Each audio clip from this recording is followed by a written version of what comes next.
मजदूर बच्चा और गरीबी की कहानी।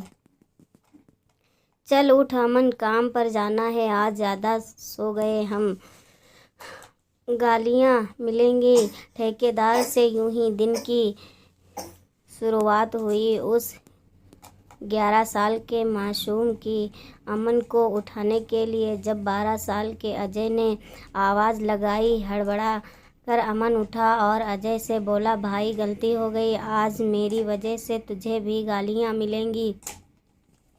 अजय ने कहा, कोई बात नहीं है, गालियाँ रोटी सी लगती हैं, आखिर भूख का सवाल है। इतना कहकर दोनों फुटपाथ से उठे और पास के पियाऊ से पानी लाने के लिए पुरानी प्लास्टिक की बोतल लिए दौड़े दौड़े गए। शायद उन्हें आज जल्दी भी थी और डर भी सता रहा था।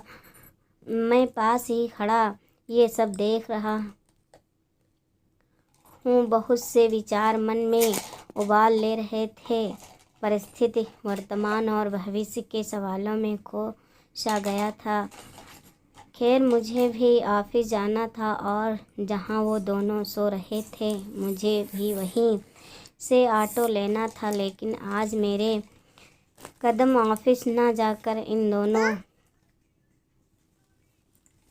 इन दो मासूम चेहरे और मजबूर दिमाग को बारीकी से समझने की इजाज़त दे रहे थे। मैं ये सोच ही रहा था, तभी वो दोनों दोस्त फटे और मैले कपड़ों में ही जल्दबाजी में कहीं जा रहे थे और मैं भी उनके पीछे पीछे चलने लगा। लगभग 2 किलोमीटर चलने के बाद मैं एक ईंट के भट्टे पर पहुंचा, जहां ये दोनों दोस्त डरे सहमे एक रौब दिखाने वाले आदमी के सामने खड़े थे। मैं दूर से ही उस आदमी और इन दो बच्चों की बातें सुन रहा था। वो आदमी इन बच्चों को गालियों से स्वागत कर रहा था और वापस चले जाने को कह रहा था। लेकिन बच्चे माफ़ कर दो, कल से गलती नहीं होगी।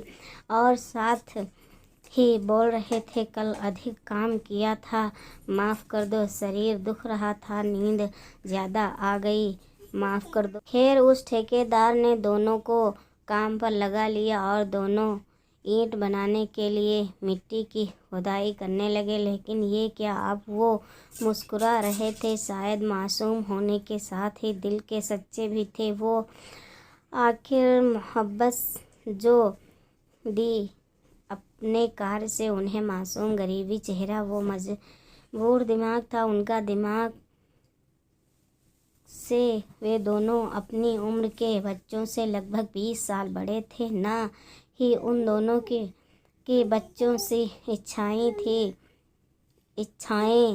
थी, ना ही बड़ों सा रौब, मात्र मजबूरी की आंखें और भूख की लड़ाई ही उन दोनों के काया से नज़र आ रही थी। खैर आज मेरा भी पूरा दिन छुप छुप कर इन दोनों मित्रों के समझने में जा रहा है और लगभग इनकी ज़िंदगी को मैं उससे समझ भी रहा था और सोच भी रहा था, कैसे उन दोनों को इस वर्तमान से निकाल कर एक सम्मानजनक भविष्य की तरफ से कर जाऊं। सोच में न जाने कब सुबह से शाम हो गई, पता ही नहीं चला। शाम के 7 बज गए थे और इन दोनों के जाने का समय भी हो गया था। आखिर आज भी ओवर टाइम लगा कर ये मासूम चेहरे बेतहाशा थक रहे थे।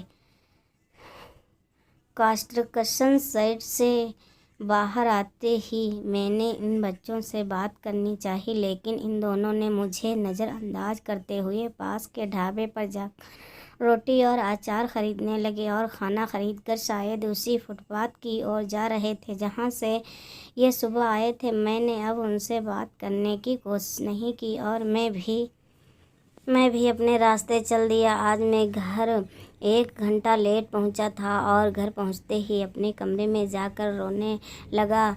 शायद मैंने आज असली ज़िंदगी को देखा था, बेबसी को पास से समझा था, भूख को तड़पते देखा था, बचपन को मिटते देखा था, गरीबी को रोते देखा था और न जाने कितना दर्द देखा था।